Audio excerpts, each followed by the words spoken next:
verticals.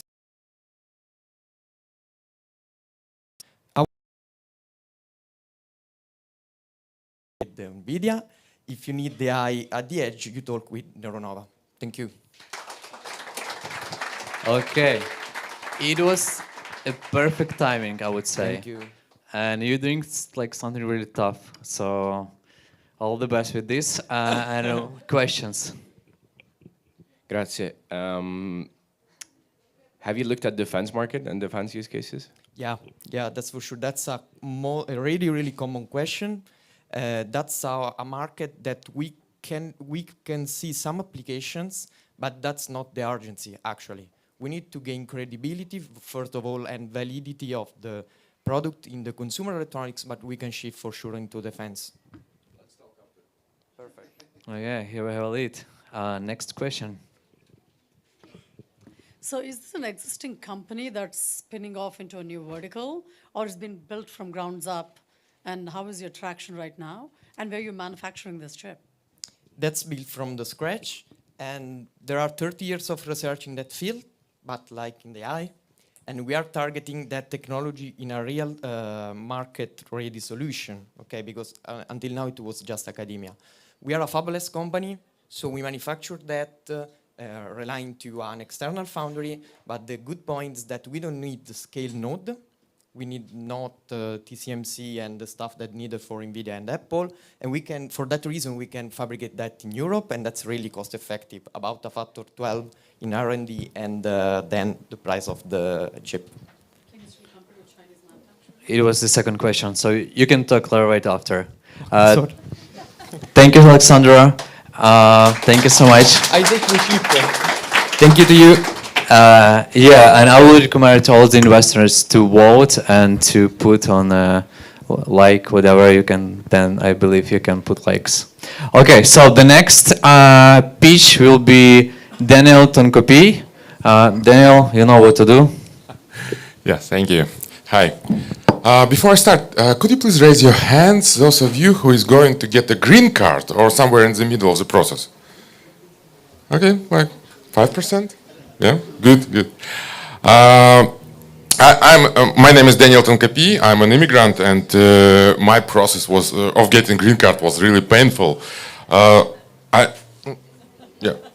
It cost like $30,000 to attorneys and a lot of stress.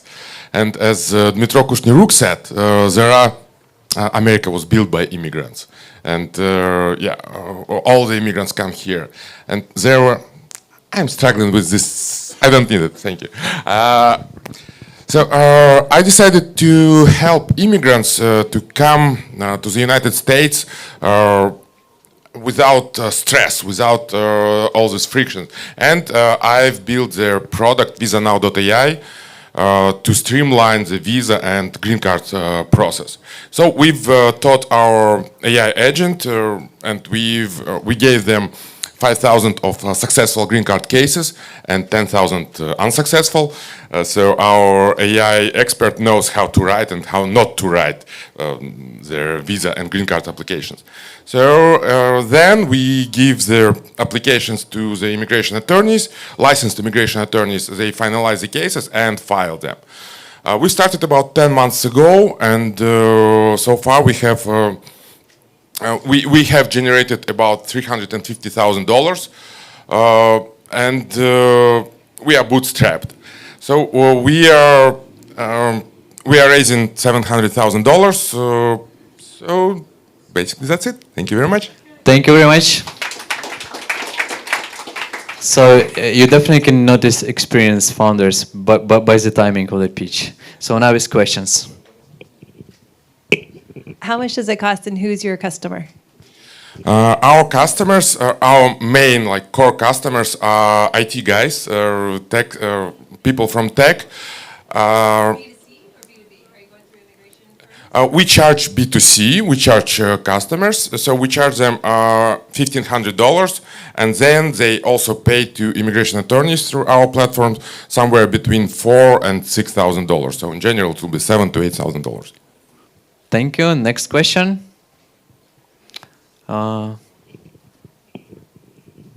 Is it just AI helping you with the application, writing the application, or does it do anything for you? Is it just filling up documents for you?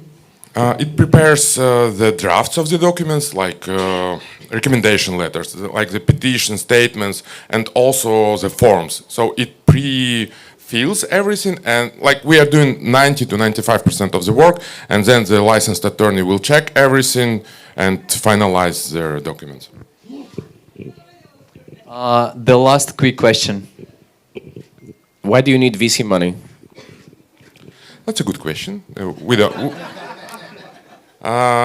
can and we can grow without the VC money, but our capacity is limited with like manpower. So because we are a startup and we do everything like semi-automatically, like really manually.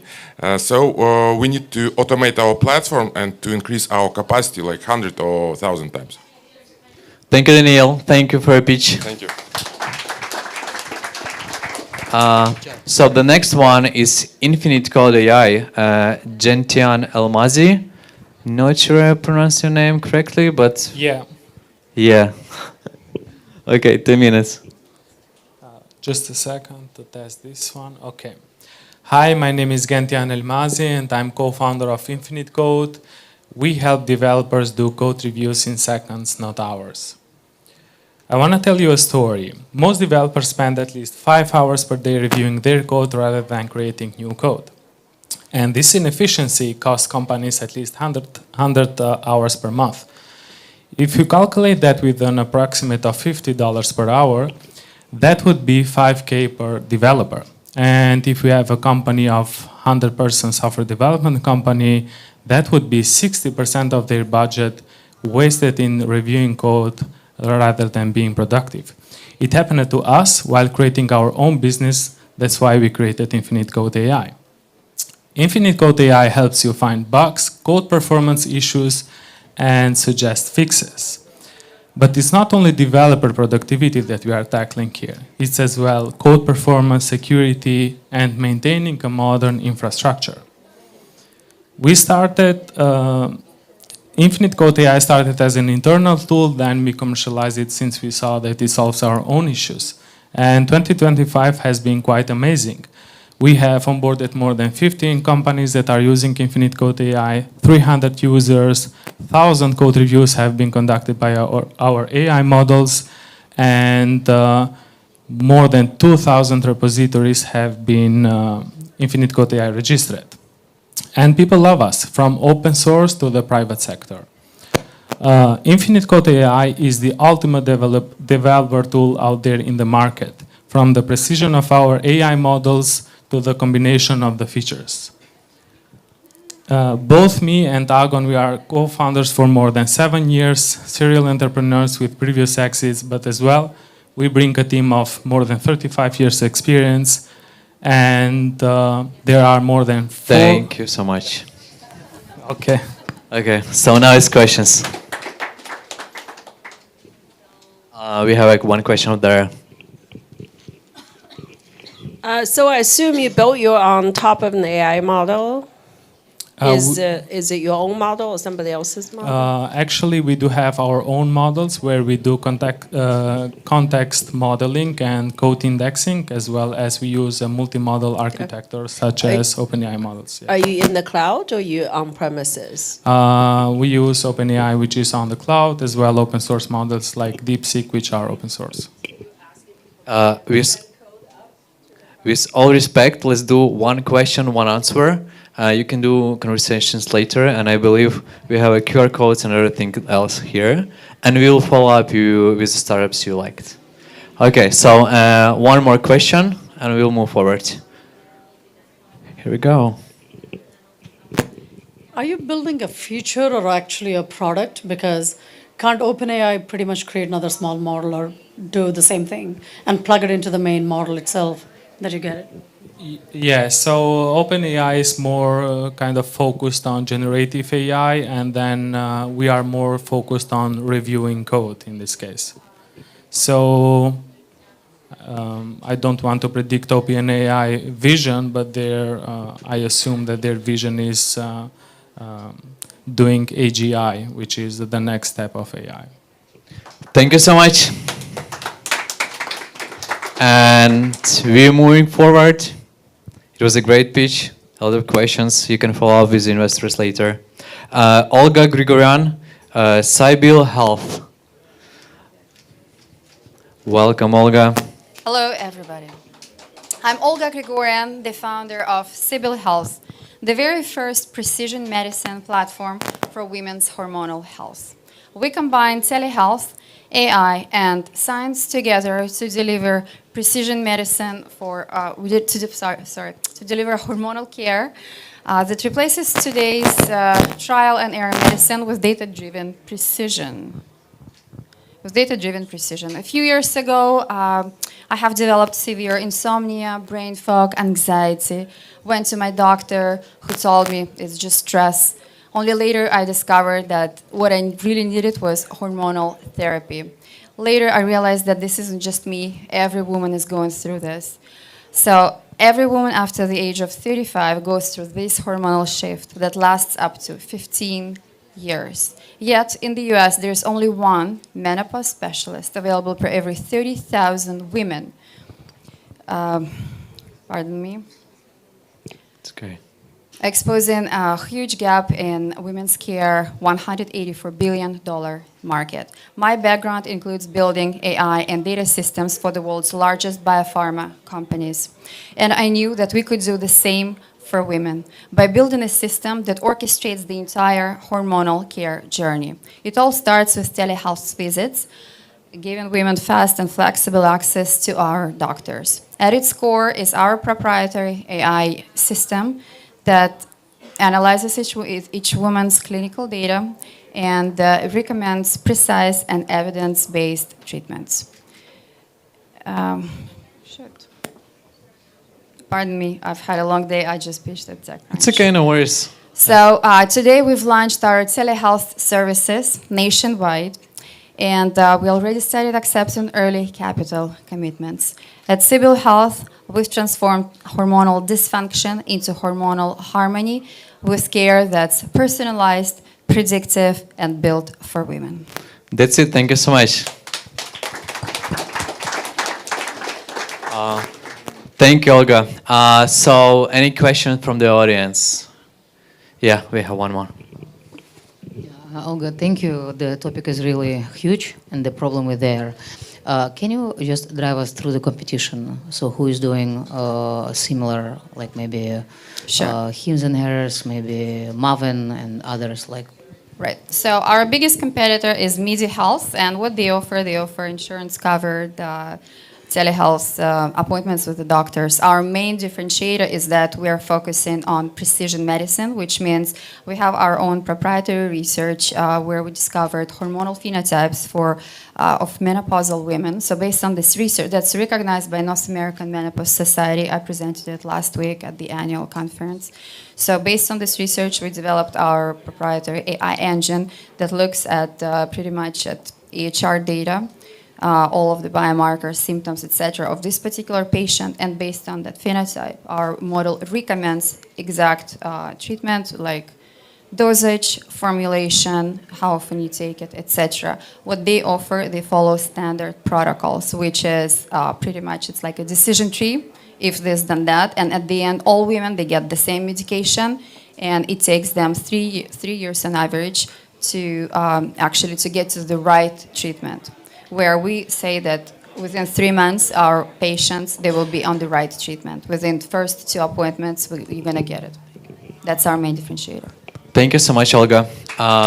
Thank you. So the next startup is Serhiy Zatsarny, a startup called Ovul. That's the spot, yeah? Yes. Hello, everybody. Hi, my name is Serhiy. I'm a CEO and co-founder of Ovul. We match hormones in saliva and your everyday life. I want to ask you, please raise your hand who has kids. And do you know that sometimes it's hard for families to have ones? This is something that happened in my family when we were trying for that cute little guy on the photo. Same as 3 million families in US, we found ourselves in a position in need to test ovulation and hormone levels daily. In my professional life, I was running Siemens Healthineers, top diagnostics companies. Yet at home, my wife was giving me a urine cup. I was putting inside the pee sticks, checking with my eye. I say, there have to be a better way. So we created OVO. Now you open the device, you put your saliva literally like this here, and we tell what's your estrogen hormone levels are you ovulating or not. So the science behind, you're very fast with this one. So the science behind is almost century years old. The century is old. Whenever the estrogen rises, saliva dries in a form of very specific patterns. OVO captures the image. We trained AI to recognize those patterns. As simple as that. So we combined proven clinical method and AI in a simple yet patented solution. During a year, 250 women did more than 10,000 tests with OVO. Not only just for fertility, because the estrogen is the indicative for like diseases as endometriosis, PCOS, and menopause transition. We have women using our device for like 100 days in a row. With every new photo, we build the massive data set of dried saliva photos. Behind this is a committed team, including my co-founder Kate, who drives education and awareness, because this part is as much important as the tech itself. We are the winners of many startup competitions, funded by Google for startups. During the TechCrunch event, I have sold all devices I took on me right on the spot.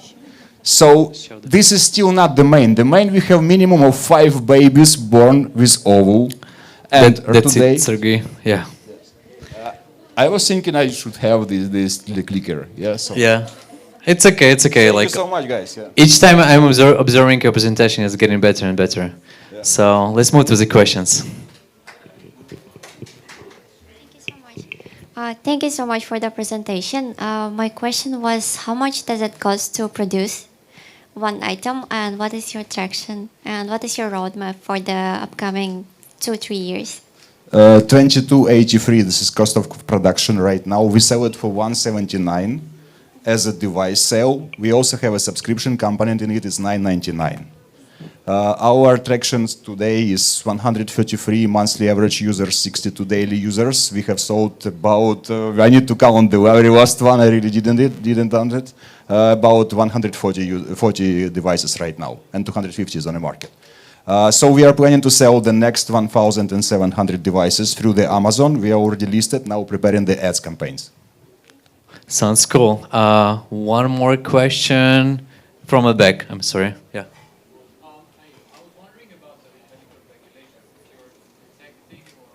Okay, it was a question about medical regulations. Yeah, so we are now a wellness device. We don't do any claims to diagnostics. Later on, for sure, we are moving to B2B direction to support the hormone replacement therapy. But now we are selling as a wellness with no direct claims.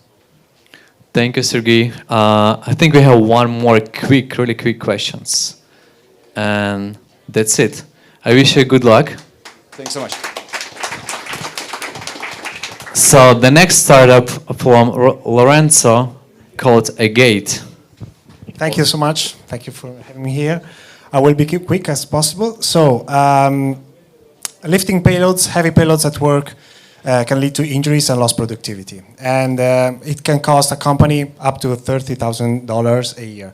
We developed a new generation of exoskeletons, so wearable robots, to handle these heavy payloads, which means 20 to 30 kilos each. And basically, our technology is intended to reduce 40% of the stress on shoulders and low back, but keeping the smartness, which means that our devices can recognize exactly when there is the event of picking and placing of the payloads, but reducing the power consumption, which means that our devices are lighter and also long-lasting with respect to any other competitors.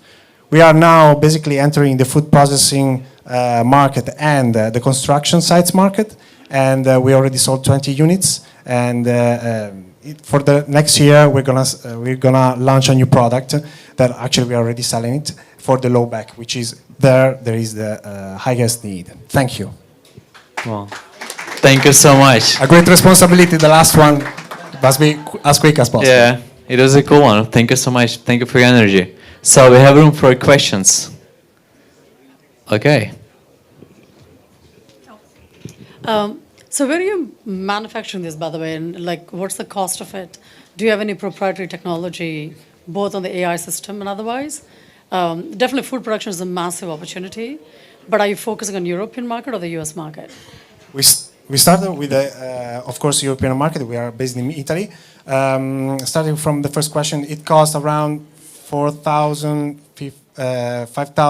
euros to produce them and assemble them. We sell at 9, but now we are implementing a subscription model for the clients because we need to entrust clients. We produce them in Italy, and we are approaching to the US market because the food processing is a huge market for the US, and we basically are working with technology providers for those sectors. So they are the technology providers of our target clients. So we enter the clients through their technology providers. Thank you so much. More questions? Dear investors, just not forget to vote in your apps. Yeah, that's it. Thank you so much.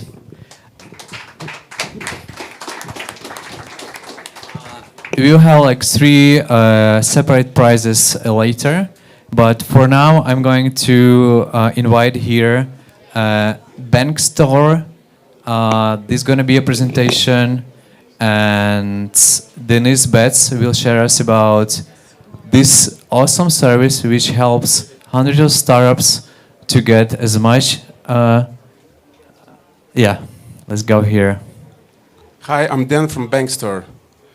I am a banker. I have spent most of my life dealing with banks. My partners have the same situation. We opened thousands of bank accounts, and to be honest, this process always sucks.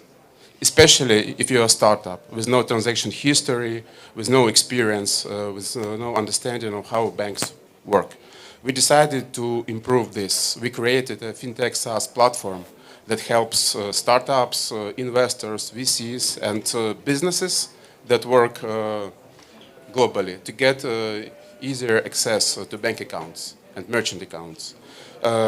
We have a big data set of real use cases from our past experience about what the banks like, what they don't, red flags, etc. So we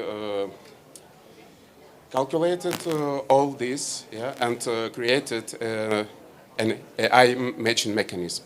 We invite you to onboard to our platform. We create a compliance profile for you. Then we send this compliance profile to our AI matching algorithm, and you receive a short list or long list. It depends on the inputs of the banks that are really ready and like to accept your business.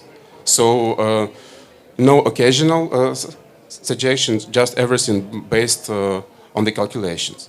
And if it comes that your inputs are not that strong and you are not satisfied with this list, we send you to our Be Compliant block, where our AI assistant suggests you what you can do to improve your compliance rate and compliance profile and get more options. This is regarding startups. We're also happy to work with VCs. We invite them to create profiles on our platform, and then they can either get backend tools for themselves, for their structures, or to invite their VCs and investors to be registered. This way, they can be sure that their startups and investors have good bank accounts, merchant accounts, and legal AI support. And also, this is next step of our project. We are working on creating the internal CRM system for VCs when they can track key metrics of their startups. I will be happy to reply your questions if you have. Thank you, Dane. First of all, thank you for supporting this event and for giving this chance for founders being here. So, questions. I believe this is a great service providing this opportunity for early stage founders. Does someone have any questions here? It was pretty nice and straightforward, and it's clear and it's not a startup anymore almost. So you're doing your job in a great way. Do you want something to add here? Just I hope that many of the startups that are here today will be our clients. Yeah, we have one question. Like, how successful are you with opening accounts for high-risk profiles as a betting industry, you know? Currently, high risk is not our key target audience, but we have experience of working with it, and we have a lot of solution. We just don't focus on this. Yeah. Because I know that's a big problem for them, and It's a big problem, and it's a bit different from what we do. But still, if you have some requests, you can ask me. no, Yeah. I just have heard a pitch for one startup that is building that platform. I see. That's cool. I have my mic here. So I think I already have one client for you. That's great. Yeah. It's good. You can close this event as a successful one. Okay, thank you. Okay, thank you then.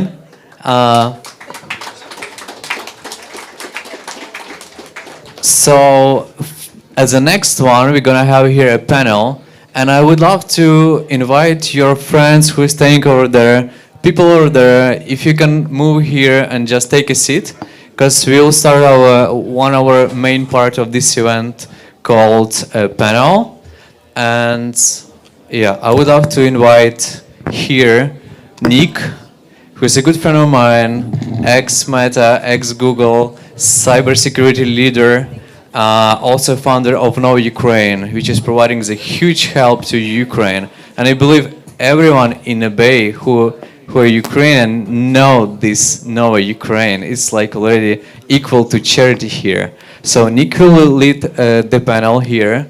And yeah, welcome. Thank you, Nazar. And please welcome our panelists and take your seats.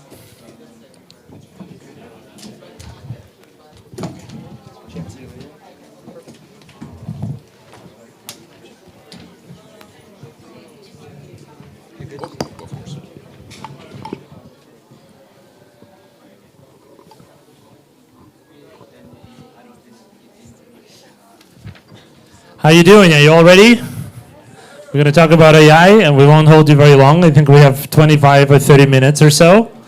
And we're going to start. First of all, I'm really honored to be having this conversation with these esteemed panelists here today.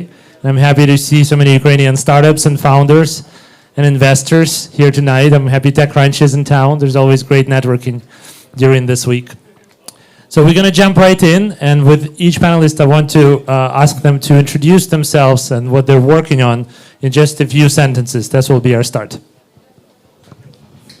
Good evening. My name is Chenxi Wang. I'm the founder and general partner of Rain Capital.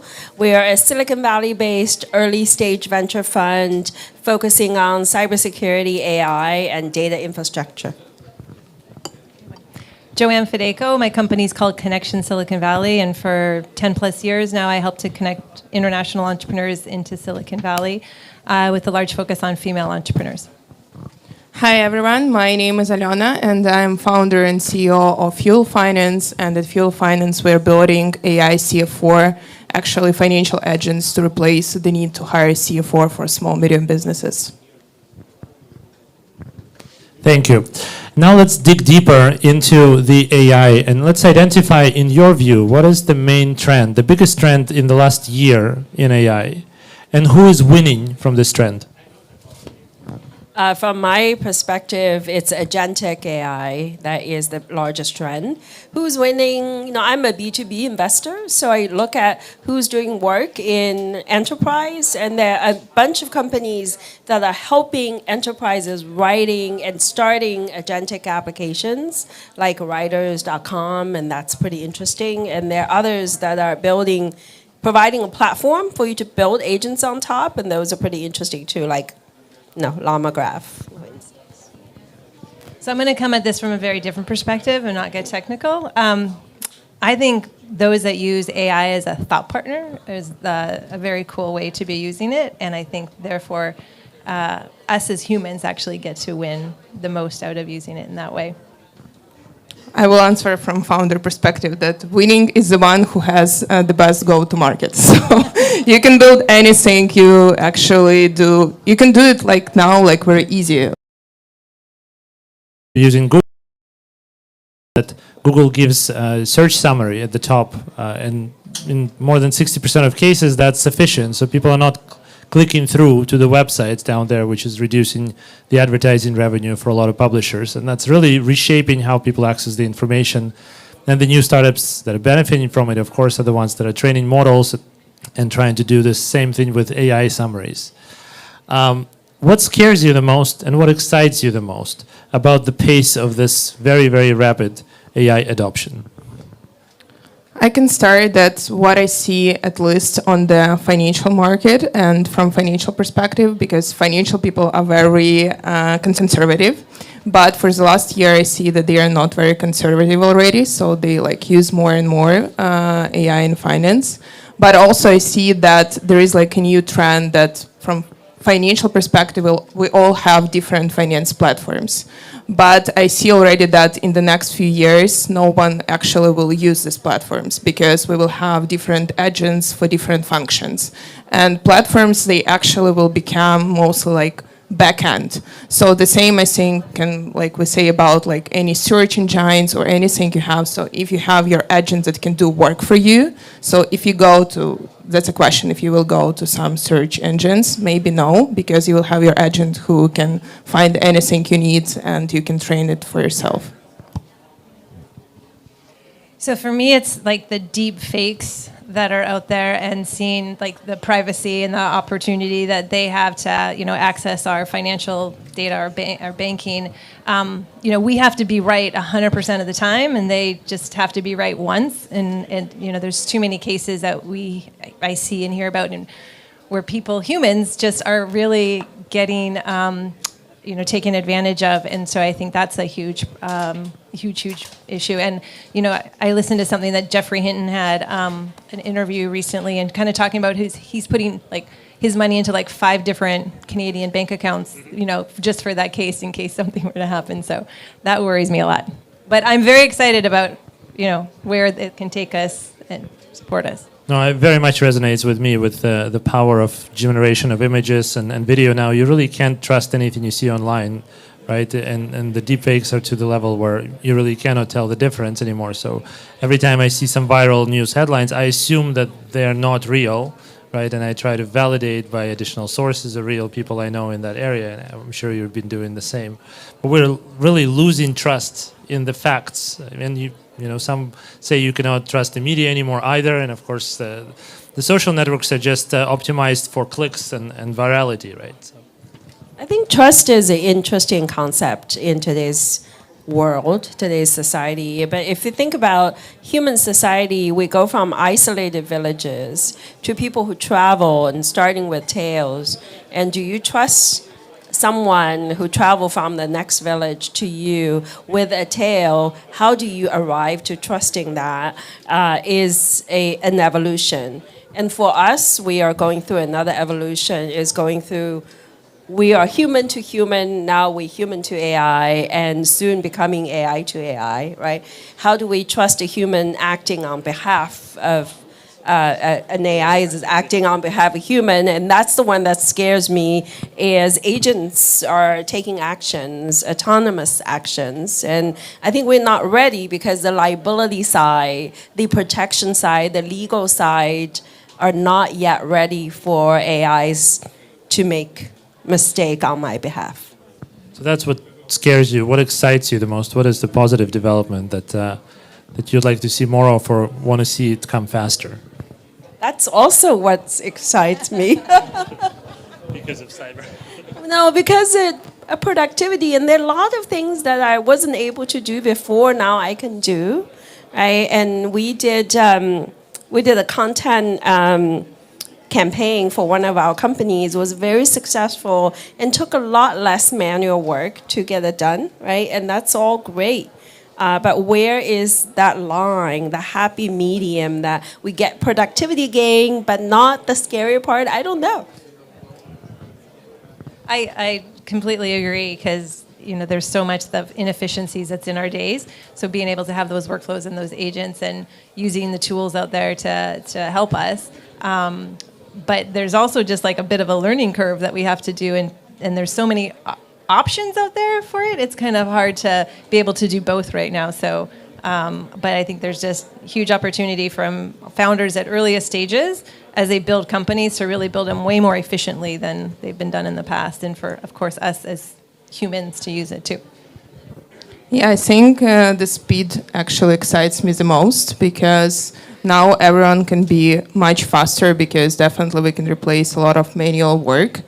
But also from another perspective, I also just like thought today about the question, so what will be like the role of like CFO or financial people. So when I see already AI doing such things, good analysis, recommendations, even like strategic level already is there. So not so good, but definitely it will be like in the next few years. So, and yeah, when I talk to some like financial people who just like started their journey, so I ask them how good they are, because in the next few years they definitely should be very, very, very good. So be better than like any AI. So I think that's like very exciting, but also scaring. So what will be with all this labor market that we have? So because I think AI is fast, but maybe people are not so fast as AI. So that's a question. Yeah, that's the perfect segue. Oh, go ahead. I want to add a little bit. So I think it's interesting for us to think about in our society, we typically have a lot of normal people, and we have some people are sort of outliers, right? Maybe it's a bell curve. There's a lot of people. There are a lot of people in the middle, and there's some people are like, they're just excellent at a lot of things, and normal people are not like them. Then there are people who are just like bad at everything, right? So that's a normal society. Now with AI, when everybody's using AI, that curve is changing, right? When the curve is like this, it's not a curve anymore. And then when you have competitors, how do you rise up above the noise? It's a really interesting thing, because I can use AI to generate content. You can use AI to generate marketing content. Which one do the customers listen to, right? Today we at TechCrunch, I listened to a really interesting session of, you guys know Cluely, right? The guy, did you listen to that session? Interesting guy. Really interesting, right? So he became well known because he was rage tweeting. And he built a brand super fast. Now everybody's like, dude, we have to do rage tweeting. Everybody has to do rage tweeting.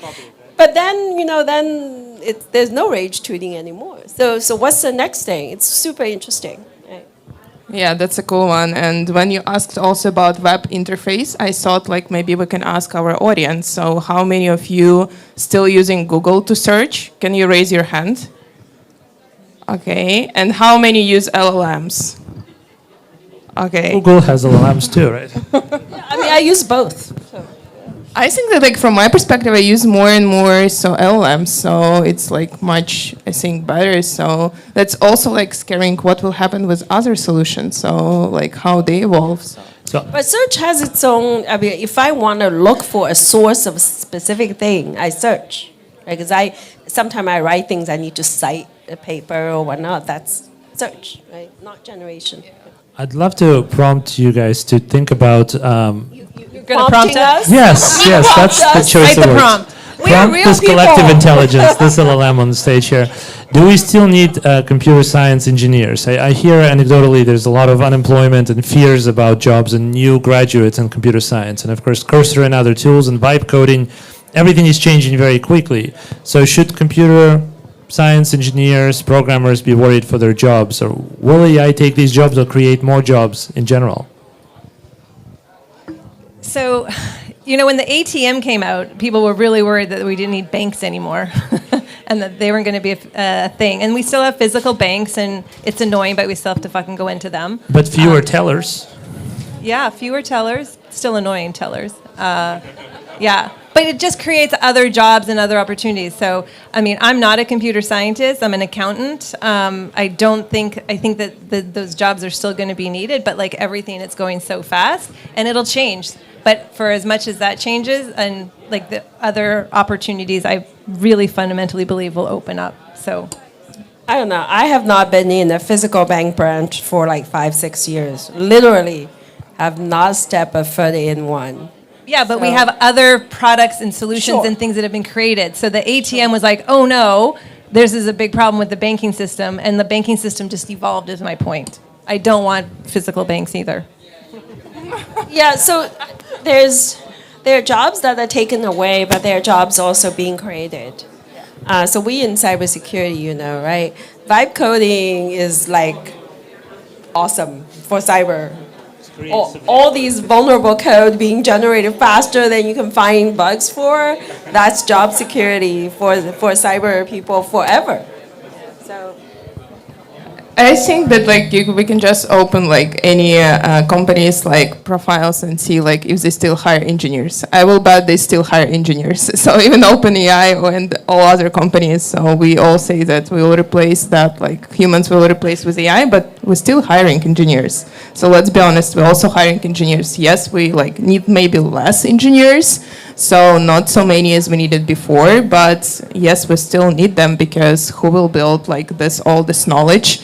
But I think maybe like the role of engineer will be changed, because you should be not just engineer, because when you build AI, you also need like to have some philosophical background. So you need to be smarter. Maybe like the role like will be evolved. So you need like much more than just like coding now.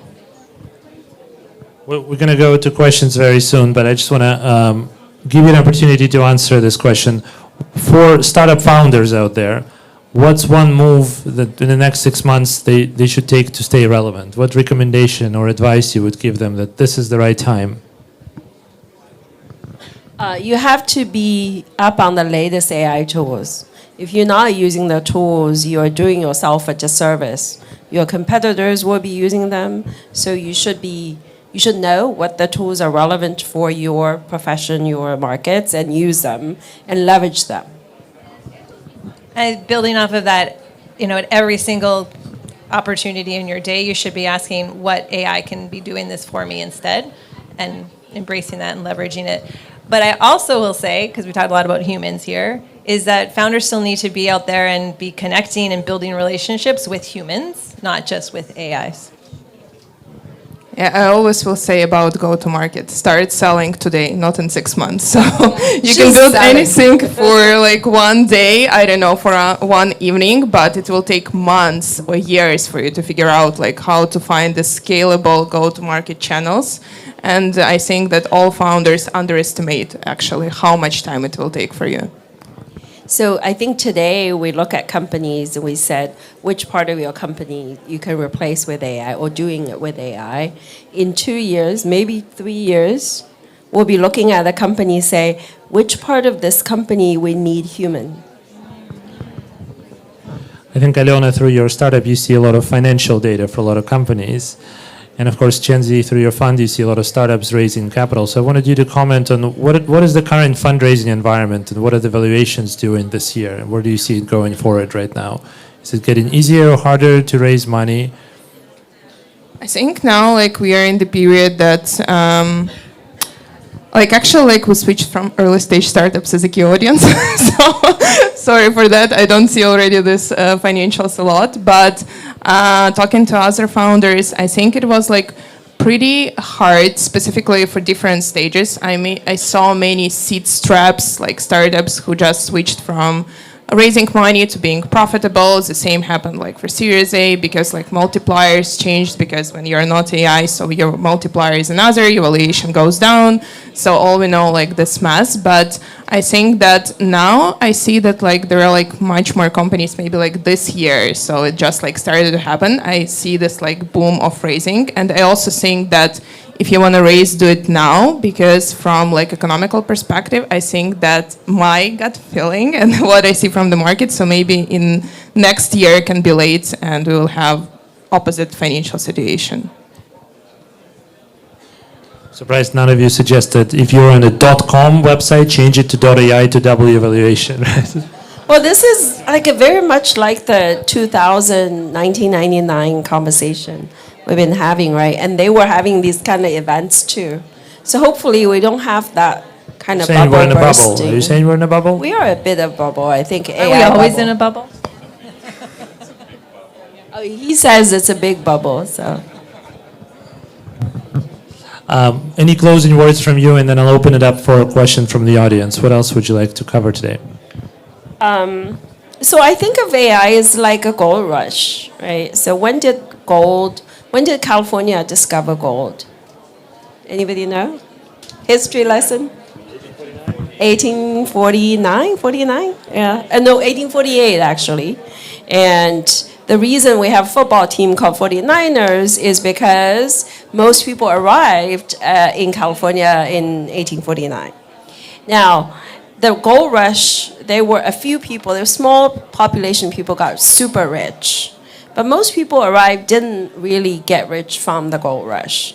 But who made really consistent, steady income stream and got maybe not super rich, but comfortable and good and well off, are people who sell picks and shovels, because everybody needs them, right? So in the AI gold rush, think about what you can provide to the market is like the picks and shovels that everybody need, and maybe you can be winning from this gold rush. I love that. I tell founders all the time, because I work with all sectors, is that you're not just competing right now against the founder in your space that's adjacent, that's doing the biotech, the therapeutic, the new food product. You're competing against every AI company that's out there. And so I think it's really critical that companies are looking at what is their differentiator and how they stand out. And again, I think that also goes back to, being in front of people, at the same time making sure you're pretty well known and you have your digital presence out there. So that's kind of my recommendation and closing thoughts.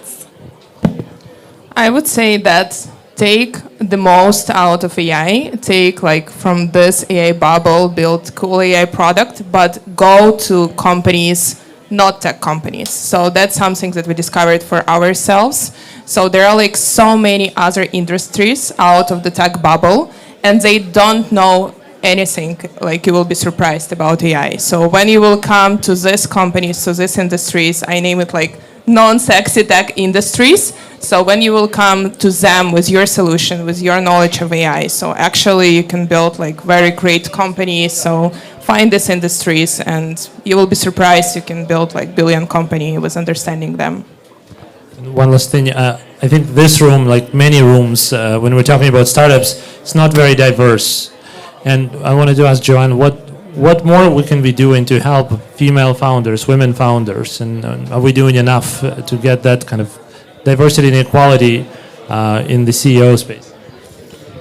There's so much that's been done in the last number of years, which is really great. I feel we have a bit of a step back this year, obviously, but I think just continuing to make sure that it is at the top of mind, that people are being very conscious of it, and I think the women and female founders need to take every opportunity that they can. So sometimes women are like, I don't know that I want to go to a women-only thing because I want to be known as a founder, not as a female founder. And I'm like, take the fucking opportunity. Get in every room that you can. And so the more organizations and groups and investors that will say yes and at least hear pitches and at least give some advice and open up networks to them, they don't need any more mentoring. We need access is what they need. So that's what we can still do more, I think, from that access standpoint. We're over-mentored.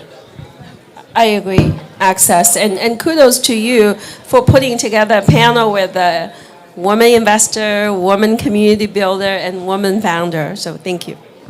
Thank you. I'll give them a hand. And please raise.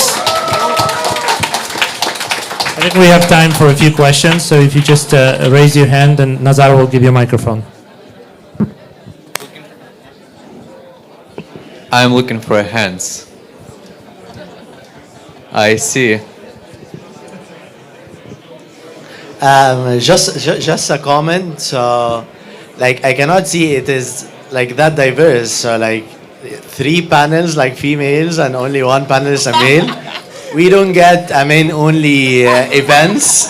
So I see you guys are like doing a really great job anyways. So. There's a question over there. May I add shortly to this, because I realized that we have women panel only when Nick said the last question about it. I have 2 questions if I can ask 2. Let's try. It depends on your questions. What are the non-sexy tech industries you think? And what do you see people invest in, like venture capital? In what verticals of AI specifically most money goes into? I will start. So we found for ourselves like insurance, telecommunication companies, HVAC, so many of them. And you'll be surprised how big these companies can be. And they also can be like fast growing. And yeah, that was actually a surprise. And they are much more stable like with their retention. So to be honest, and like many tech ICPs that we had before. So that's like some of the examples. I sit on the board of a public utility company, energy utility company, and they are a very traditional business, lots of manual processes. Not an early adopter at all. No, not really an early adopter, but so because a public company, they do SEC reporting, and we have a team of 5 people, full-time job, just do SEC reporting. They wrap up one quarter, go directly into the next quarter, and they do the same thing over and over again. And I look at that, I'm like, shouldn't we do some AI? And they look at me sideways. They're like, what's going to happen with these people? So, example of boring work.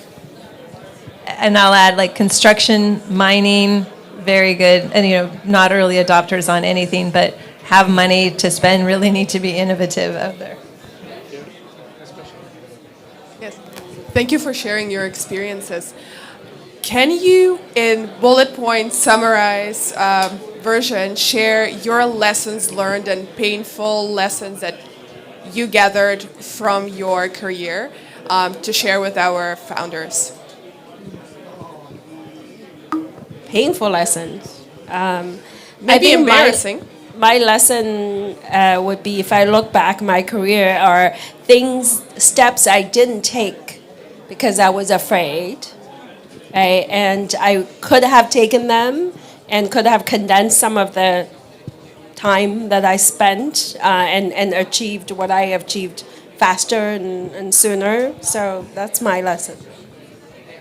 I hate it when a panelist says the same thing, but like that's exactly what I was going to say is like, just step into the room, go to market, like open the door, like do the thing, try it, experiment, etc. And, just do that and you will get to where you're going in much bigger places. So I can say that every day is painful. So being a founder, so no surprise, I started to think from this like list of hundreds of painful things that I have, what to choose actually. But I think like was the most like I heard like all the speeches like today and of startups, and I think one only lesson, because I'm originally from Ukraine, that I didn't start like directly at the start from the US market. So I thought also like, oh, maybe we will try like an Ukraine market or a European market. But I think the most painful that I actually needed to start like from the US directly, because it's completely opposite market. You nothing learn about like how to build business like starting from Ukraine or Europe, to be honest.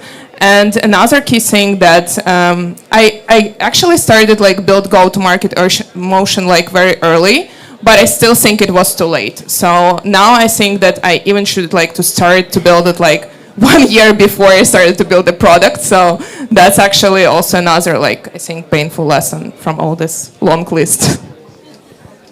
Like US day one is so important. I worked with Canadian entrepreneurs mostly for the last decade or so, and they're too scared to come here, and they get on an airplane from frickin' Montreal to Vancouver, but they won't come here. So come to the US market, understand where the bar is here in particular, and, go to market first here. You can expand to other regions later. We'll take one more question. Thank you. Girls, you really inspire me, so thank you first. And I have something in my mind that one of you said about that in some of years we will need to ask in what positions we will need humans more than AI that we are asking, yeah? So right now in your company, what are the positions or roles that human still necessary? And yeah, I want to hear your thoughts about it. So right now, there are a lot of stuff humans have to do. And I don't think we can automate everything. So there's a girl who's sitting next to me who's my assistant. And I actually went through about 3 months ago. I said, hey, I need some help. And what do? Do I hire an assistant service online? And there are actually ones from Eastern Europe that cost about $3,000 a month. They're quite good. Or I do AI. So I actually posted and I got a ton of people commenting. And I said, okay, I'm going to do this experiment. I'm going to try different AI agents, see if it will work. And I'm going to try a human at the same time. And there's not a comparison. There's not a shred of comparison. I mean, this girl, what she does for me and what AI agent can do for me, it's not even comparable today. Now, in 2-3 years, I don't know. Right? So I was thirsty, and the minute I realized I was thirsty, she brought me water. Can the AI agent do that? I don't know. Oh, I'm going to say, this like the human connection piece, like we can't lose that, right? Like even though I said open it up with I love AI as my thought partner. No, I'm not going to become like, what's that movie? Her. But I just think like having humans around us as our thought partner is important, but just to stay human. And then also I always say I'm the CEO and janitor of my own company. So I don't think there's someone that's really going to do all the janitorial work.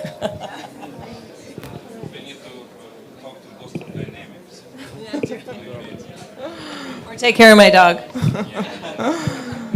I think that we need humans everywhere. So our customers are humans. So let's start from that. So I think like that's some creative. So yeah, we have like content part, like everything, like but also some creatives, the most like I don't know, ambitious, crazy ideas that we have. So we still create it like with people together in our team, and I think people who can do some not just like basic medium like things, and also like from finance perspective we still need like many CFOs to teach AI how to do like great things. So that's another key point, that all our humans, so we want to create like even like some basic level of AI, so we still need like humans who will be outstanding to create that. Well, everything great comes to an end, and everything in business should end with a call to action. So I have two for you. First of all, join me in thanking our panelists, Aliona, Joanne, and Chengzi. And please find them on LinkedIn and Twitter and follow them. Follow Aliona, Joanne, and Chengzi and stay in touch with them. And my second call to action for you is, I know you already do this, but please continue helping Ukraine. Please build your startups, invest in startups, donate to charities, volunteer, and continue supporting our victory in this fight. Thank you all. Thank you.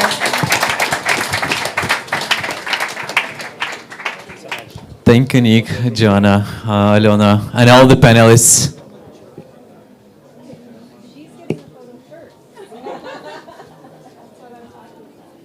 It's not AI, right? It's much better.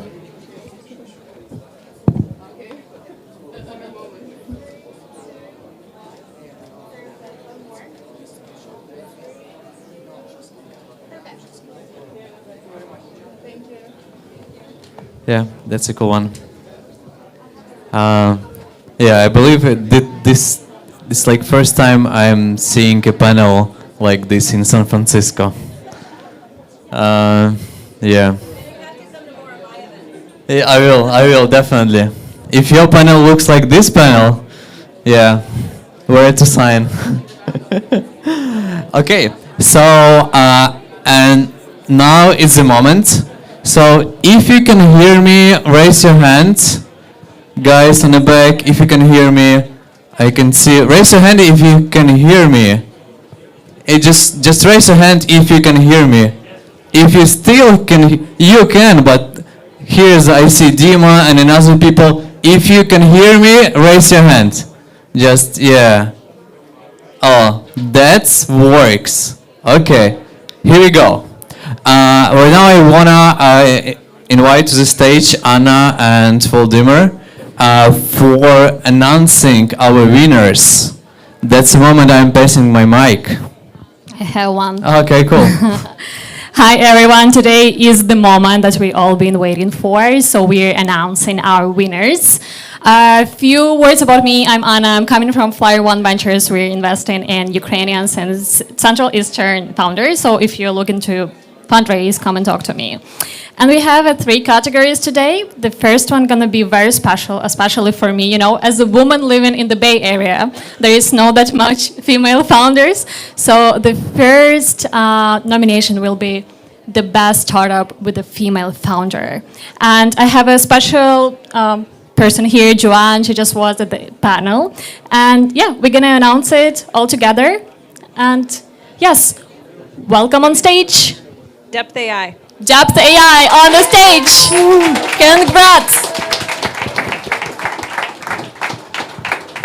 Yay. Group photo.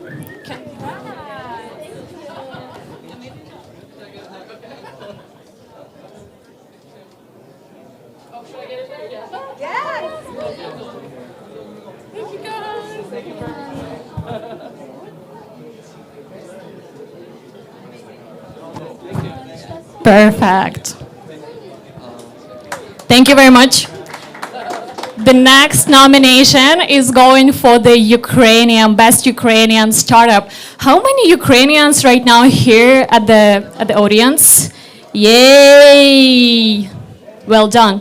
Amazing. You know, it's such a pity that Ukrainian delegation didn't come this year, but it's so empowering to see all of us gathering here at this room.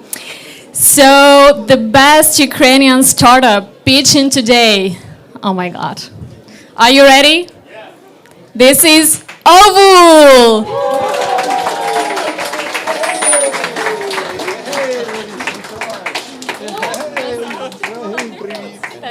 Дякую дуже. Тримай. Так, Group picture.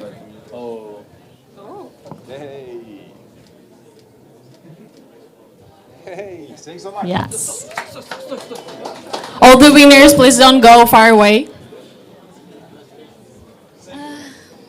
Okay, and the last one. The final pitch winner of today is... I need some, you know, some anxiety. Let's do like this. Yeah, let's go. So the winner of tonight is Neira Nova. Hey, congratulations! All the team, welcome on stage. Come, come, come. Picture. Thank you.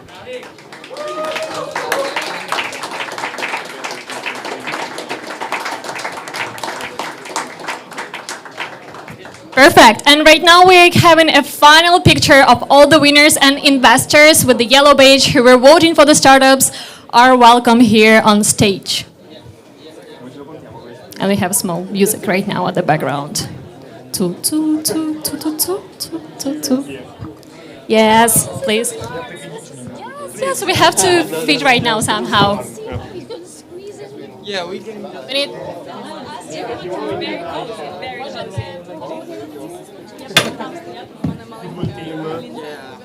All the investors with the yellow badges invited to join us for the group photo on the stage.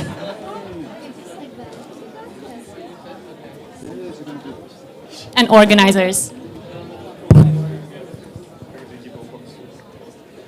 Look at this beautiful woman on the chair.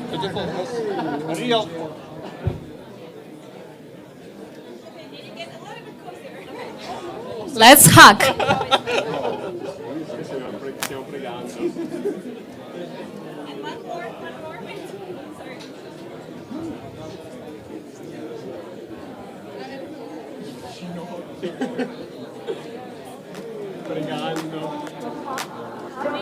Perfect.